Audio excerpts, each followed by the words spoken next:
ఆర్మా TV prestigious గా telecast చేస్తున్న big boss programme ఈ మధ్యనే స్టార్ట్ అయింది. కంటెస్టెంట్లను బిగ్ బాస్ హౌస్ లో పెట్టి ఇప్పటికే తాళం వేశారు. 70 రోజుల పాటు వారంతా ఒకే చోట గడపవలసి ఉంటుంది. వీరి కదలికలను కెమెరాలు నిశితంగా గమనిస్తూ ఉంటాయి. ఇంతవరకు బాగానే ఉన్న కంటెస్టెంట్లలో item song girl Mumaith Khan కూడా ఉండడం ఈ ప్రోగ్రామ్ పై ఆసక్తి పెంచింది. ఆ ఆసక్తి పెంచింది బిగ్ బాస్ లో ఆమె పెర్ఫార్మెన్స్ కాదు, బిగ్ బాస్ హౌస్ లోపలకు వెళ్లేపాటికి టాలీవుడ్ ను షేక్ చేస్తున్న డ్రగ్స్ మ్యాటర్ లో ముమైత్ ఖాన్ పేరు బయటకు రావడం. Excise director Akun Sabharwal drugs కేసును డీల్ చేయడం మొదలుపెట్టినప్పటి నుంచి ఈ వ్యవహారం మరింత రంజుగా మారింది.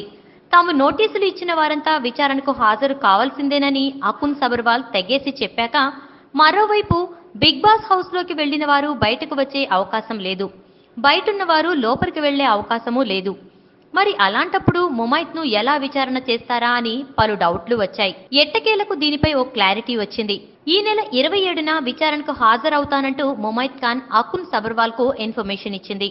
విచారణకు హాజరయ్యేందుకు బిగ్ బాస్ నుంచి ఈ మేరకు ఆమెకు పర్మిషన్ దొరికింది. బిగ్ బాస్ ప్రోగ్రామ్ లో ఎలిమినేట్ అవ్వకముందే స్పెషల్ పర్ఫార్మెన్స్ తో ఒకళ్ళు బయటకు రావాల్సి వస్తుందని ఆ ప్రోగ్రామ్ డిజైనర్లు కూడా ఎక్స్పెక్ట్ చేసి ఉండరు. డ్రగ్స్ కేసులో పూరి జగన్నాథ్ తో పాటు ఆయన చుట్టూ ఉన్న వారిపై నోటీసులు జారీ చేయటం మొదలుకొని ఎన్నో సెన్సేషనల్స్ వెలుగులోకి వస్తున్నాయి. చూద్దాం ముందు ముందు ఇంకెన్ని సెన్సేషన్స్ వెలుగులోకి వస్తాయో ఈ డ్రగ్స్ వ్యవహారంలో, అలాగే బిగ్ బాస్ షోలో. ఈ వీడియోపై మీ విలువైన కామెంట్స్ ని మాతో షేర్ చేసుకోండి. అండ్ ఇంకో విషయం, సబ్స్క్రైబ్ చేయడం మర్చిపోకండి.